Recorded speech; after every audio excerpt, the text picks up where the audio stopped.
पूर्व राजा ज्ञानेन्द्र र पूर्व रानी कोमलका जेठा छोरा पारस सन् 1971 मा जन्मेका थिए। पारस सानैदेखि नै उद्दण्ड स्वभावका थिए। बुढानीलकण्ठ स्कुलमा पढेका पारसले दार्जिलिङको सेन्ट जोसेफ कलेजमा पनि अध्ययन गरेका थिए। त्यसपछि उनी अमेरिकाको लुथर कलेजमा भर्ना भएका थिए। उनले बेलायत र अमेरिकामा अन्डर ग्रेजुएट अध्ययन गरे पनि पूरा भने गर्न सकेका थिएनन्।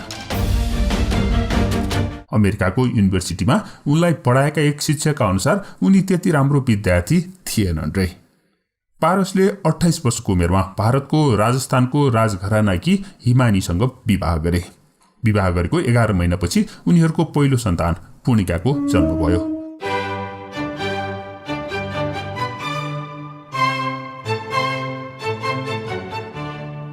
त्यसको 1.5 वर्षपछि उनको दोस्रो सन्तान हृदयेन्द्रको जन्म भयो। अनि अर्को 1.5 वर्षपछि तेस्रो सन्तान छोरी कृतिकाको जन्म भयो सन् 2003 मा। पारसले विवाह गरेको 6-7 महिनामा नै त्यो बेला चर्चित गायक प्रवीण गुरुङलाई गाडीले किचेर मारेका थिए। त्यसपछि पारसको विरुद्ध सडकमा विरोध भयो। पारसलाई कारबाही हुनुपर्ने माग गरेर करिब 6 लाख मानिसहरूको हस्ताक्षर पनि जम्मा गरियो। उनलाई कारबाहीको माग गरेर तत्कालीन राजा वीरेन्द्रलाई निवेदन दिए पनि पारसलाई कुनै कारबाही भने भएन। पछि एक सैनिक जवानले प्रवीणको हत्याको आरोप आफ्नो हातमा लिएर जेल गए। गायक प्रवीणको निधनपछि पारस सार्वजनिक स्थलमा देखा पर्न कम गरेका थिए। यो मायालाई आजै हो देखेको देब्रेगाला चन्द्रमा लेखेको फुला माया मन भुला। प्रवीण गुरुङको निधनको 1 वर्ष पनि नपुग्दै दरबार हत्याकाण्ड भयो। राजा वीरेन्द्रको वंशनाश भएपछि पारसका पिता ज्ञानेन्द्र राजा बने। पारसको नराम्रो छवि भएको कारणले ज्ञानेन्द्रले तुरुन्तै पारसलाई राजकुमार घोषणा गर्न सकेनन्। ज्ञानेन्द्रले 5 महिना कुरेर विरोध हुने सम्भावना कम भएको समय दशैंको बिदाको अवसर पारेर पारसलाई राजकुमार भएको घोषणा गरेका थिए। त्यसको 7 वर्षपछि राजतन्त्र नै समाप्त भयो। जनताको चाहना पूरा गर्न हामीबाट वर्तमान मन्त्री परिषद आजैबाट विघटन गरिबक्सेका छौं। अब गठन हुने मन्त्री परिषद हाम्रै अध्यक्षतामा हुनेछ।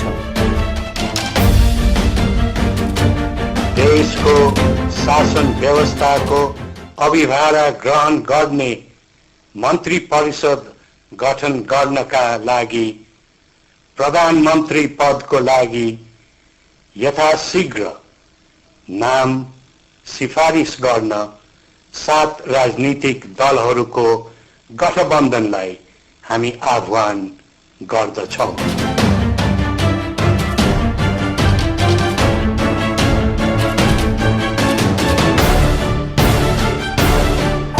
संविधान सभाको बैठकले गरेको निर्णयलाई मैले सहज बनाउन सहयोगीको भूमिका सम्पन्न गरेको छु।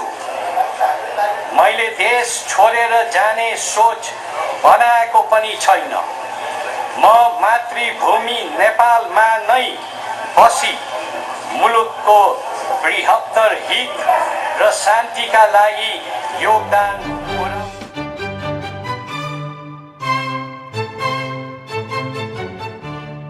राजसत्ता गुमेकोमा आत्तिएका पारस सपरिवार सिङ्गापुर उडे। तर छोटो समयको सिङ्गापुर बसाएपछि उनी थाइल्यान्ड गए। श्रीमती हिमानी र छोराछोरीहरू भने नेपाल फर्किए। पारस थाइल्यान्डमा बस्ने भए पनि उनी नेपाल ओहोरदोहोर गरिरहन्थे। सन् 2010 मा पारस र तत्कालीन प्रधानमन्त्री गिरिजाप्रसाद कोइराला पुत्री सुजाता कोइरालाको छोरी ज्वाइँ रुबेल चौधरीसँग चितवनको टाइगर टप्समा झगडा भयो। पारसले गोली चलाए। पछि पारस विरुद्ध मुद्दा पनि चल्यो। तर अन्त्यमा अदालतले पारसलाई गल्ती गरेको भए पनि एकचोटिलाई माफी दिने निर्णय गर्यो। अब यस्तो खालको घटना नघटाउने चेतावनी सहित सबभन्दा पहिले त धन्यवाद दिन चाहन्छु सबै देशवासीलाई। मेरो साइड दिनु भएर मेरो मेरो एकतर्फी मात्रै नसुनिदिनु भयो भएर। अर्को चाहिँ अब यस्तो चाहिँ हेर्नुहोस्, देश र जनताको लागि एकचोटि मात्रै होइन, फेरि पटक पटक पनि यो प्रहरीको होस् सरकारको होस् जेमा होस् फेरि पक्न म हिस्काउँदिनँ। Thank you. तर अन्त्यमा अदालतले पारसलाई गल्ती गरेको भए पनि एकचोटिलाई माफी दिने निर्णय गर्यो। अब यस्तो खालको घटना नघटाउने चेतावनी सहित। तर सो निर्णयको 1 महिना पनि नबित्दै पारसले क्यासिनो रोयलका प्रबन्ध निर्देशक शैलेन्द्र शमशेर राणालाई कुटे।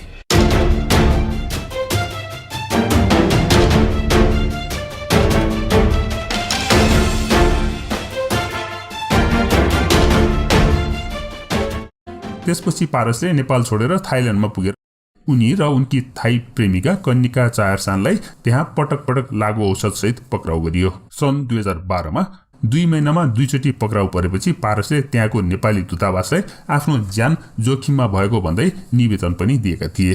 त्यसपछि त्यसको 2 महिनापछि पारसलाई अचेत हुने गरेर हृदयाघात भयो।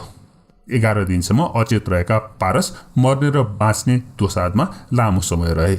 उनी फेरि सन् 2014 मा गाँजासहित पक्राउ परे। यसरी पक्राउ परेर छुट्ने बित्तिकै पारस नेपाल आउन चाहेका थिए। तर पारसलाई थाई प्रेमका कन्निकालाई लिएर आउने हो भने निर्बल निवास छिर्न नदिने खबर पुगेपछि पारस उतै बसे। त्यसको 8 महिनापछि फेरि उनी पक्राउ परे गाँजा र लागु पदार्थ सहित। पारसको स्वभावबाट हैरान भएको राजपरिवारले पारसलाई पैसा पठाउन छोड्यो। अदालतले 45 लाख जमानत बुझाएर धरोटीमा जेलबाट छुट्ने बताएको भए पनि रकम अभावका कारण पारस थप 3 हप्ता जेलमा नै बस्नु पर्यो। जेलमा नै भएको हुनाले पारसले भान्जा पार्थो सिंहको वर्तमानमा समेत सहभागी हुन पाएनन्। अन्ततः पारस नेपाल फर्के सन् 2015 मा।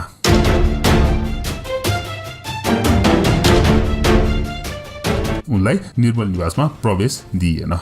उनी कुण्डलिनी क्लबमा बसे। त्यसपछि उनी जीवन कुञ्जमा बस्न थालेका थिए। सन् 2015 को भूकम्पले जीवन कुञ्जलाई पनि बस्न नहुने बनाइदियो। पूर्व युवराज पारस शाहको बारेमा चर्चा चल्दै गर्दा उनको हाल ब्रेकअप भएकी प्रेमिका कन्निका चायरसानको बारेमा छोटो चर्चा। मे 28, 2008 मा नेपालमा राजतन्त्रको अन्त्य भयो। राजा ज्ञानेन्द्रले नारायणी राजदरबार छोड्दै गर्दा थाइल्यान्डमा रहेकी एक युवती गर्भवती भएकी थिइन्। त्यसको 9 महिनापछि फेब्रुअरी 17, 2009 मा ती युवतीले एक छोरा जन्माइन्, युनिभर्स। त्यही वर्ष कन्निकाले पारसलाई भेटेकी थिइन्। पारस र कन्निका नजिकिएर हो वा अरू कुनै कारणले कन्निका र उनका प्रेमी प्याट्रिक बीच फाटो आयो। त्यसपछि पारस र कन्निका पारस 2015 मा नेपाल फर्किनु अघिसम्म सँगै बस्ने गर्दथे।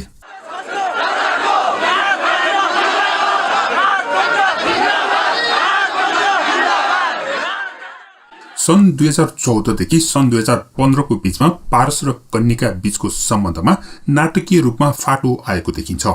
कन्निकाले सधैँ साथ दिएको, हार्ट एट्याक हुँदा आफ्नो ज्यान बचाएको भन्ने पारसको मनमा एकाएक कन्निका प्रति घृणा कसरी पलायो भन्ने पनि एउटा अचम्मको कुरा छ। सन् 2015 मा पारसले उनलाई छोडेर नेपाल एक्लै फर्केपछि त्यस लगत्तै कन्निकाले अनलाइनमा विभिन्न अभिव्यक्तिहरू दिएकी थिइन्। उनको सबैभन्दा विवादित स्ट्याटस थियो हिमानीको फोटो राखेर तथा नाम गाली गरेको स्ट्याटस। उनले हिमानीलाई यो केटी को हो भन्दै आफ्नो शक्तिको फुर्ती नलगाउन भनेकी थिइन्।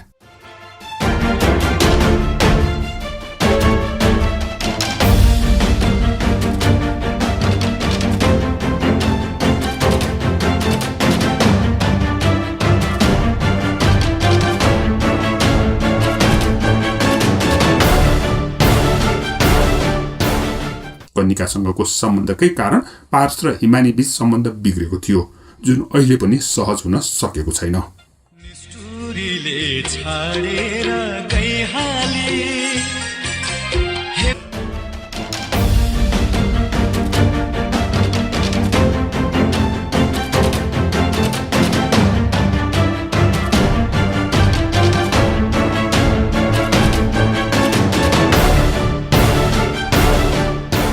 पारस र कन्निका बीच औपचारिक रूपमा विवाह नभएको भए पनि एकपटक कन्निकाले पारसको फोटो शेयर गर्दै उनी आफ्नो पति भएको दाबी पनि गरेकी थिइन्।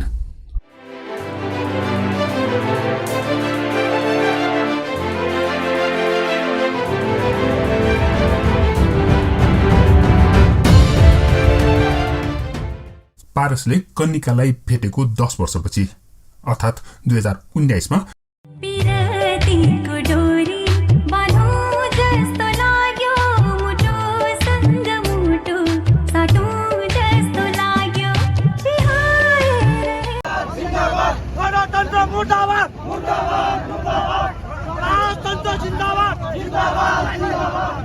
सबै नेपाली छ त्यो यो बाजी छ त्यो बाजी नभन्नु कि राजाबाजी भने छुट्याउने कुरा हो राजाबाजी बाजी भने छुट्याउने कुरा हो कि हामी नेपाली हामी नेपाली त्यति कुरा गर्नु होइन उहाँले भन्नुभयो एकदम ठिक हामी नेपाली तर एउटा अलिकति के छ भने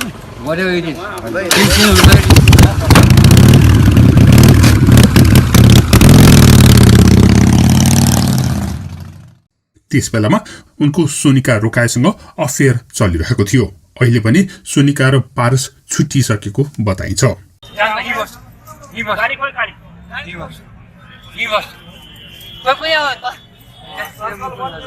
सन् 2019 को अक्टोबर 17 तारिकको दिन मैले एक भिडियो रिपोर्ट अपलोड गरेको थिएँ पूर्व युवराज पारसको बारेमा पूर्व युवराज पारसले सो बेलामा म हिजोको जस्तो होइन अब कुनै गल्ती गर्दिन भनेर बाचा गरेका थिए अनि त्यसको 2 वर्षपछि तिनै पारस प्रहरीलाई यसरी थर्काइरहेको भिडियो सार्वजनिक भयो त्यसमा पनि उनले हेलमेट नलगाई मोटरसाइकल चलाइरहेकोमा प्रहरीले पक्राउ गर्दा उनी बिच्केका थिए त्यसबेला उनले भनिरहेको सुनिन्छ मैले कहिले पनि हेलमेट लगाउने गरेको छैन भन्दै एकपटक पत्नी हिमानीसँग झगडा गर्दै हवाई फायर गरेका थिए एभरेस्ट होटलमा त्यस्तै उनले विभिन्न समयमा विभिन्न पटक बन्दुक निकालेर फायर गर्नुको साथसाथै होला र कुटपिट पनि गरेका घटनाहरूको बारेमा समाचारहरू प्रकाशित भइरहेका छन् कृपया कमेन्ट गर्नुहोला धन्यवाद